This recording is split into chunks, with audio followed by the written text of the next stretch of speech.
Bonjour Valérie Ayé. Bonjour. Et merci d'être avec nous sur France Info. On va parler évidemment parce que vous êtes députée européenne de l'Ukraine, de ce qui s'est passé hier soir à Paris, de la manière peut-être dont les Européens vont devoir faire sans les Américains. On va s'interroger là-dessus évidemment dans quelques minutes. Mais d'abord, ce qui est au cœur de l'actualité aussi, c'est la situation politique en France. Est-ce que quand même, ça y est, chez les troupes d'Emmanuel Macron, vous reconnaissez que, lundi, François Bayrou, c'est fini? D'abord, je voudrais dire que le moment que le pays traverse est un moment important. La question et l'enjeu, c'est pas la destinée personnelle de François Bayrou ou du gouvernement. L'enjeu, c'est la souveraineté économique de notre pays et l'enjeu, c'est l'influence de la France en Europe. François Bayrou, il a raison de parler de la dette. La France, c'est le troisième pays le plus endetté d'Europe derrière la Grèce et l'Italie. Demain, si on ne règle pas la question de nos trajectoires, de nos déficits et de notre dette publique, ce qu'on doit à nos créanciers, ce sera le premier poste de dépense. C'est-à-dire qu'on donnera plus d'argent à nos créanciers qu'on mettra d'argent pour notre système de santé ou pour former nos jeunes. Mais de là, enjeu. Faire en quelque sorte tomber en martyr, j'allais dire, de la dette, il y a peut-être une... Et François Bayrou a décidé d'interpeller les Français, d'interpeller les responsables politiques. Je le redis, c'est un enjeu de souveraineté économique pour le pays, c'est aussi un enjeu d'influence pour la France en Europe. Parce que de notre capacité à relever ce défi, à trouver des solutions ensemble, dépendra le regard que nos partenaires européens auront sur nous. Aujourd'hui, la France reste un pays important en Europe, influent, parce que c'est un grand pays, mais il faut le dire aussi parce qu'Emmanuel Macron a un leadership en Europe, on en parlera tout à l'heure, notamment sur l'Ukraine, mais pas seulement, qui fait qu'on reste un pays incontournable. Mais clairement, moi, mes partenaires européens, quand je vois mes collègues au Parlement européen, quand je discute avec des députés nationaux non français, ils me disent « mais qu'est-ce qui se passe ? Comment c'est possible que vous ne soyez pas capable de trouver des solutions ensemble ?» Donc là encore, c'est un enjeu de crédibilité aussi pour les Français en Europe. Mais justement, pour régler cette question de la dette, Valérie Ayé, demain, après le vote de lundi, il faudra probablement un nouveau Premier ministre. Emmanuel Macron a réuni mardi les différents chefs de courants politiques à l'Élysée pour évoquer notamment la question de l'après. Il ne vous a pas invité, vous qui êtes pourtant présidente des centristes européens de Renew. Vous avez échangé avec lui cette semaine ? Je le verrai dans les prochains jours. La question, véritablement, je lui dirais ce que je pense profondément, à savoir que la question aujourd'hui n'est pas, à mon sens, le profil du Premier ministre. Ah bon ? C'est quand même un bon départ. Oui, mais c'est important. Mais la question aujourd'hui, c'est la capacité de nos responsables politiques à l'Assemblée à travailler ensemble. Est-ce qu'en France, on peut avoir ou pas une culture du compromis ? Et même, je pense que... Alors, on a tous collectivement, vous-même, moi-même, on se dit quel sera le prochain Premier ministre, quel est le bon profil. C'est notre réflexe en France. Mais quand on regarde ce qui se passe dans les autres pays, la France n'est pas isolée. Il y a des crises politiques partout en Europe. Il y a des parlements éclatés partout en Europe. Sauf qu'ils font quoi, nos collègues européens ? Ils se mettent d'abord autour de la table. Ils se disent, on s'est combattu pendant les campagnes électorales, mais maintenant, dans l'intérêt du pays, on va travailler ensemble. Donc on travaille un programme et après, on décide de qui est le profil. Pardon Valérie, est-ce que ça, vous l'avez dit à vos amis qui se poussent du col, y compris chez Renaissance ? Mais moi d'abord, Parce que, pardon, certains raisonnent exactement de la manière dont vous venez de parler. Oui, je l'ai dit. Deux, c'est un réflexe qu'on a encore très ancré dans notre culture française. Donc moi, je vois des mains tendues. Je vois notamment que Gabriel Attal, dès l'année dernière, avait adressé un courrier à ses homologues, chefs de parti, chefs de groupe, qui n'avaient pas eu beaucoup d'effets, qui n'avaient pas eu beaucoup de retours. Cette année encore, ces derniers jours, il a tendu la main, pas de retour. La réalité, c'est qu'il faut apprendre à travailler ensemble. Moi, je soutiendrai tout Premier ministre qui ne sera pas LFI, qui ne sera pas RN et qui sera prêt à travailler dans une logique du compromis. Y compris un socialiste, c'est la grande question du moment, la capacité des macronistes à travailler avec la gauche. Je le redis, tout Premier ministre qui sera en capacité de faire des compromis, mais la clé, ça n'est pas tant le profil du Premier ministre, c'est la capacité de nos parlementaires à accepter de travailler ensemble. Vous pouvez avoir le meilleur des premiers ministres. Si les parlementaires ne veulent pas travailler ensemble, puisqu'il n'y a aucun bloc qui a la majorité à lui tout seul, ça ne fonctionnera pas. Quand même, Valérie Ayé, si on va dans le détail, on entend aussi ce qui se dit du côté du Parti socialiste. Donc peut-être, effectivement, il pourrait y avoir, on le comprend, de la mansuétude de votre côté, mais le Parti socialiste dit par exemple, nous, si on fait un gouvernement, c'est qu'avec des gens de gauche. Il n'y a pas de gens de Renaissance, il n'y a pas encore moins des gens de droite. Est-ce que ça, c'est acceptable ? Je le redis, moi, je sais bien ce que vous allez me dire, on ne réfléchit pas en termes de personnalité, mais vous voyez bien que c'est ce qui se passe, donc on vous demande de réagir à ça aussi. Il peut y avoir un gouvernement de gauche. La question, c'est est-ce qu'il aura une majorité au Parlement pour faire avancer des projets dans l'intérêt du pays? La question étant plutôt, est-ce qu'il faudra le censurer quasi immédiatement ou pas? C'est pas tant la question de la majorité, on sait qu'elle n'existera pas. Et pourquoi il faudrait le censurer, a priori?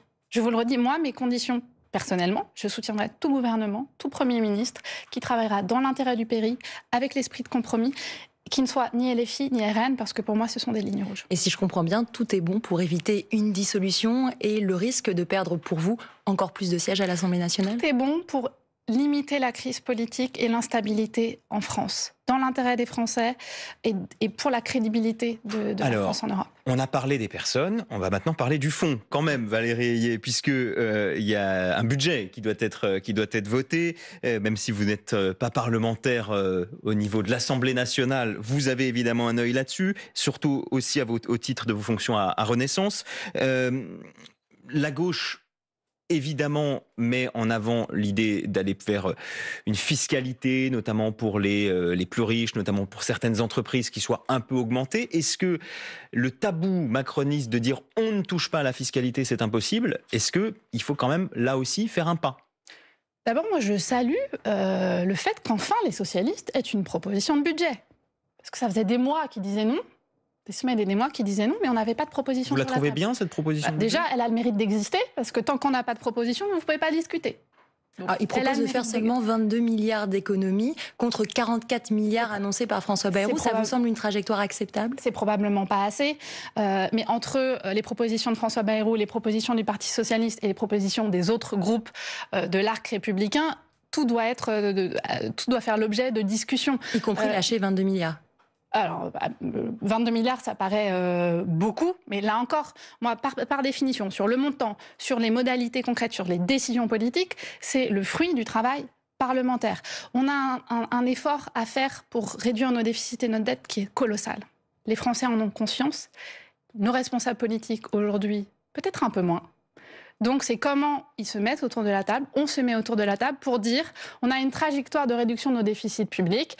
Effectivement, le Premier ministre a proposé 44 milliards. Moi, je pense que, y compris dans nos échanges avec nos partenaires européens, on a un peu de mou. Mais cet effort-là, il doit être fait. Donc un peu de mou, attendez, un peu de mou, ça veut dire combien? C'est 10 milliards, c'est 5 milliards, c'est 2 milliards?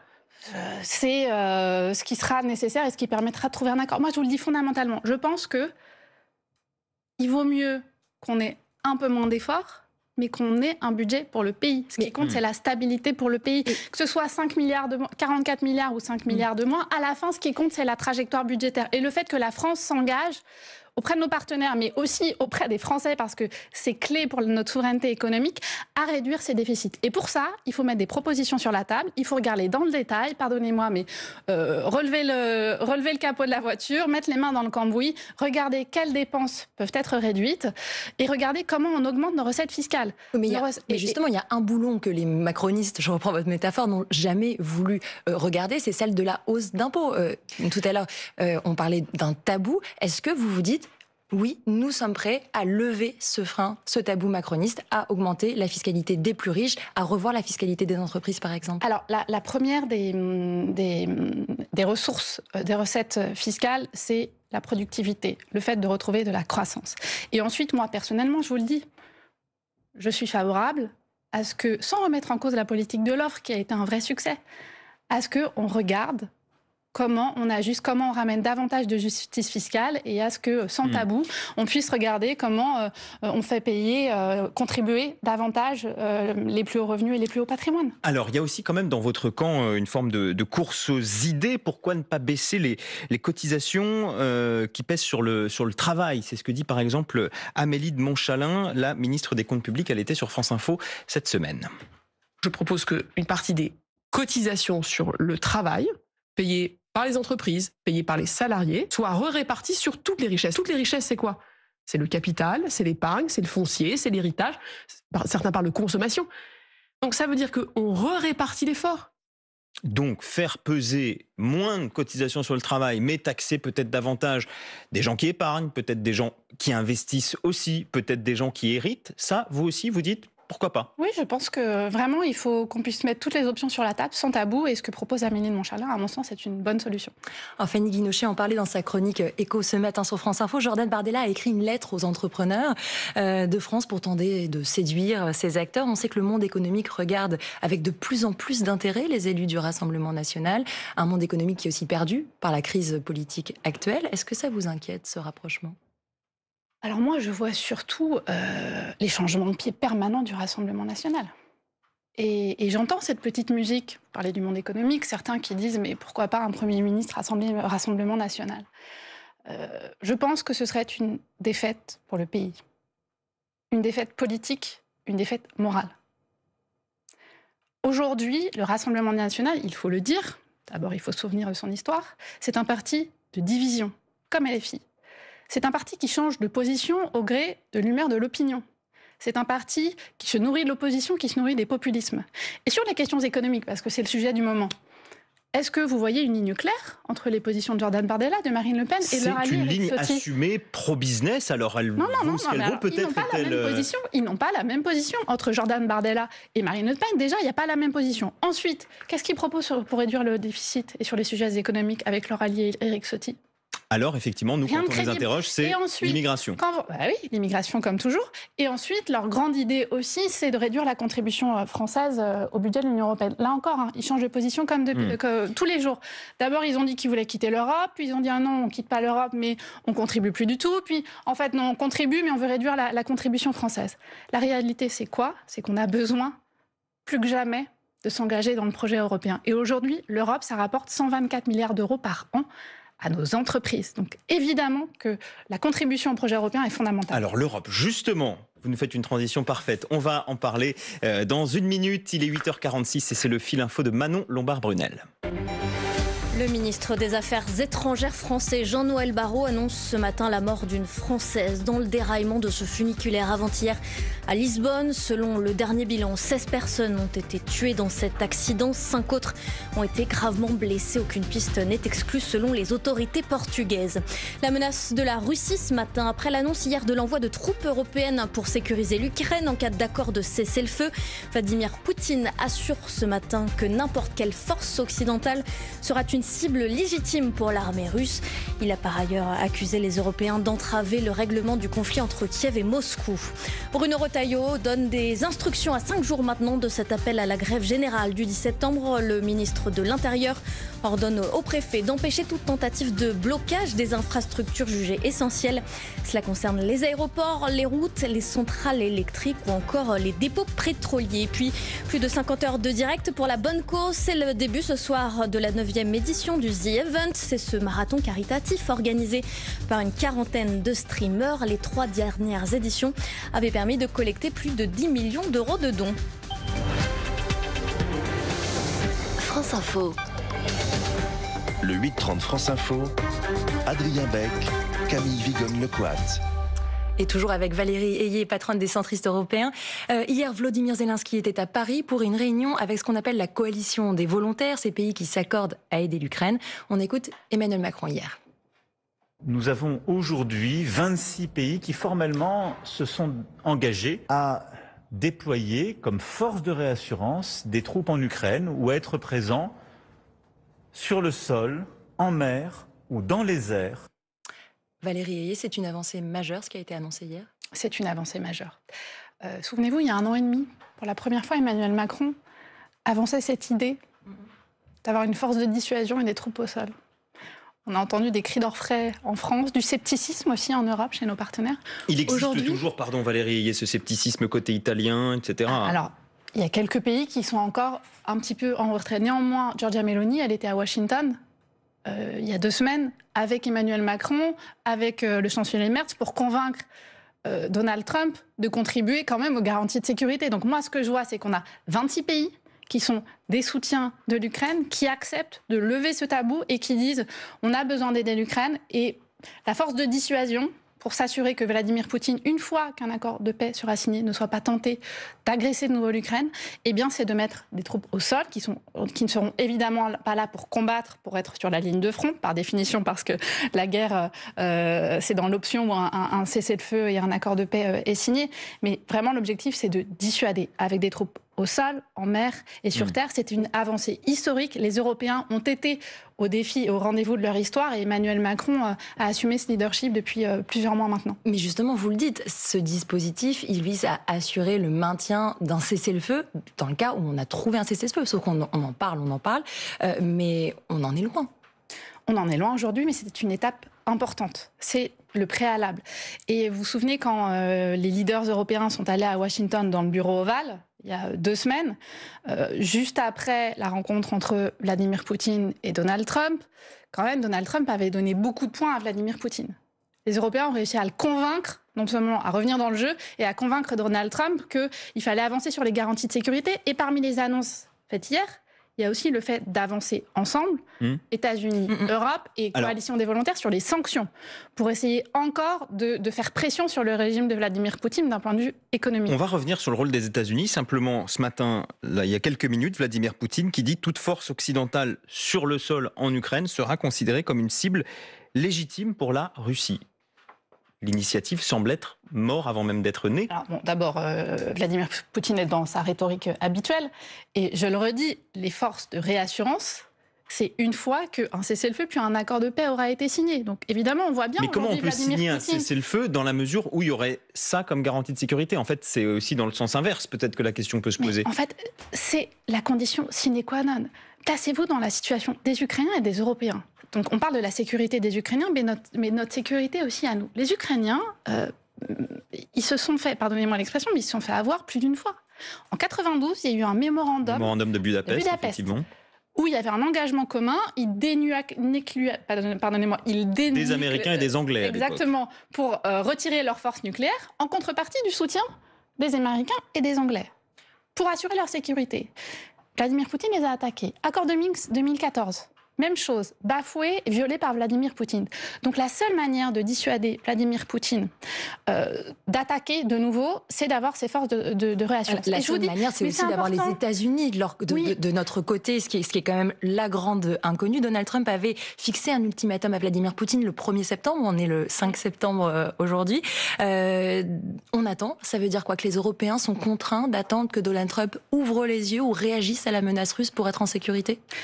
On a besoin des États-Unis, mais à défaut des États-Unis, il faut qu'on puisse accélérer le soutien à l'Ukraine. Et c'est le sens de l'initiative prise par Emmanuel Macron et le Premier ministre britannique Keir Starmer avec la coalition des volontaires. C'est-à-dire qu'on n'est pas seuls. Les Européens ne sont pas seuls. On a dans cette coalition des volontaires le Japon, les Australiens, le Canada, qui nous permettent de faire pression sur Donald Trump, pour l'inciter à revenir dans le camp occidental, et puis de faire pression aussi sur Vladimir Poutine. On parlait à l'instant des conditions du cessez-le-feu ou de l'accord de paix. Le simple fait d'avoir cette décision ensemble aujourd'hui, c'est une pression supplémentaire sur Vladimir Poutine et un signal très fort de soutien indéfectible à l'armée ukrainienne et à Volodymyr Zelensky. Alors, l'autre actualité européenne cette semaine, c'est un texte dont on a beaucoup parlé, le Mercosur, cet accord de libre-échange dont les agriculteurs français ne veulent pas entendre parler entre l'Union européenne et l'Amérique latine. Un texte définitif a été présenté par la Commission. Maintenant, il va arriver chez vous. Il va devoir être voté au Parlement européen et par les États membres. Vous voterez pour ? Alors, on va d'abord... Moi, ce que je vois... vous connaissez la position de la France et ma position... le président s'est beaucoup opposé au texte en demandant des garanties supplémentaires. Et mercredi, la Commission a fait un pas en direction de la France en proposant une clause de sauvegarde pour nos agriculteurs qui semble plutôt robuste et activable à la fois par un pays et par les organisations professionnelles. Pas les organisations syndicales d'agriculteurs qui disent une fois de plus des clauses, on en a déjà eu par le passé dans d'autres accords et ça n'a pas fonctionné. Moi, je ne dis pas non tout de suite. D'abord, il faut regarder ce qu'il y a dedans, moi je ne l'ai pas vu encore, ce qu'il y a dedans, dans quelle mesure elle est activable, et la condition sine qua non, une fois que vous avez ces deux conditions pré-remplies, c'est que les pays du Mercosur l'acceptent et l'endossent aussi. Et puis une fois que vous aurez ça, il y aura des engagements qui doivent être pris par la Commission européenne pour avoir davantage de contrôle sur les enjeux phytosanitaires et vétérinaires sur place. Donc tout ça, c'est une clause dont on ne connaît aujourd'hui ni le paramètre, ni le mode d'activation précis, etc. Donc ça revient un peu à faire un chèque en blanc à Ursula von der Leyen. Pour moi, il y a trop d'interrogations et je vous redonne ma position. En l'état, c'est non. Mais ce n'est pas un non en disant on balaie toutes les propositions qui sont mises sur la table. Donc on va regarder dans le détail. Si on a des garanties robustes, moi je regarderai, éventuellement je ferai évoluer mon vote, mais en l'état, je vous le dis, c'est non. Justement, est-ce que vous avez encore confiance en Ursula von der Leyen? Je vous pose la question parce qu'en juillet, au Parlement européen, vous aviez eu des mots très durs contre la présidente de la Commission. Aujourd'hui, Madame la Présidente, vous assistez à l'impasse qui est la vôtre. À vous et à votre famille politique, en ayant laissé le PPE favoriser des alliances de circonstances avec l'extrême droite. Alors je vous le demande clairement, qui sont vos alliés dans ce Parlement ? Alors en clair, vous l'accusiez de avoir laissé faire l'alliance entre la droite européenne et les extrêmes droites européennes. Est-ce que vous avez le sentiment, pardon de l'expression, de vous être fait rouler dans la farine par la droite au Parlement européen ? J'attends tant d'Ursula von der Leyen que de mes homologues de droite au Parlement européen des engagements très fermes et l'assurance, la conviction que moi je partage que compte tenu des défis qui sont devant nous, il n'y a pas d'autre majorité possible qu'une majorité pro-européenne. Si on veut travailler sur notre autonomie stratégique, si on veut être fort vis-à-vis des États-Unis, vis-à-vis de la Russie et de Vladimir Poutine, évidemment qu'on a besoin de plus d'Europe. Et vous ne pouvez pas faire plus d'Europe avec des alliances de circonstances avec l'extrême droite. En même temps, Valérie Ayé, des textes en lien avec le climat, etc. En même temps, l'Europe évolue, le vote des citoyens européens évolue. Il se trouve qu'on aille en Hongrie, qu'on aille en Italie, qu'on aille en Pologne en partie, en Slovaquie. Bon, l'extrême droite est puissante. Oui, il y a une dynamique en faveur de l'extrême droite partout en Europe aujourd'hui, mais il n'y a pas de fatalité. Il faut la combattre, il faut rappeler ce que c'est que l'extrême droite et il faut dire à nos concitoyens français et européens qu'il n'y a pas d'issue sans l'Europe. Et ces partis populistes aujourd'hui veulent combattre l'Europe. Et ce sont les meilleurs alliés de Donald Trump. Donald Trump qui nous attaque tous les jours. Mais effectivement, je pense, et on l'a vu durant l'été qu'on vient de traverser, l'Europe est faible aujourd'hui. Et pour être plus fort, il faut accélérer, renforcer l'intégration européenne. Un dernier mot avec une image qu'on voulait vous montrer pour terminer. Image qui a fait le tour du monde pour nos auditeurs. On va la décrire. C'est au centre Xi Jinping, à droite de Xi Jinping, Vladimir Poutine, le président russe, et à gauche le président nord-coréen, le président Kim Jong-un. Pardon. Donc cette image, c'était cette semaine à Pékin pour les 80 ans de la libération, enfin en tout cas de la victoire chinoise.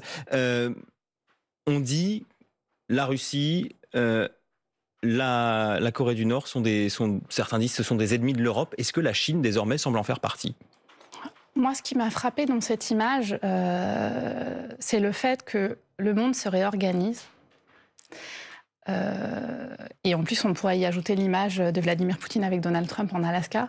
Le monde se réorganise et alors que l'Europe a contribué à façonner le monde de l'après-guerre, elle n'est plus aujourd'hui où elle pèse beaucoup moins. Donc notre enjeu, c'est de continuer à bâtir des partenariats avec les pays démocratiques dans le monde. Il y a 23% de pays seulement qui sont des démocraties dans le monde, donc renforcer ces partenariats-là, et puis avoir des relations au cas par cas, y compris avec la Chine, parce qu'on a besoin de... D'ailleurs, est-ce que c'est une dictature ? Alors, on est très très loin d'un modèle démocratique. Oui. Est-ce que c'est une dictature ? C'est un régime autoritaire. C'est pas une dictature. C'est une dictature aussi, si vous voulez, avec un parti... Ah non, c'est pas si je veux, c'est une définition. Un parti unique, mais en tout cas, c'est un régime autoritaire et absolument pas dans un registre démocratique. Merci à vous, Valérie Ayé. Vous êtes eurodéputée présidente du groupe centriste Renew au Parlement européen, d'avoir été l'invitée de France Info. Merci à vous, Camille Vigogne-Lequat, pour cette première. On vous retrouve évidemment demain. Restez sur France Info, l'info continue.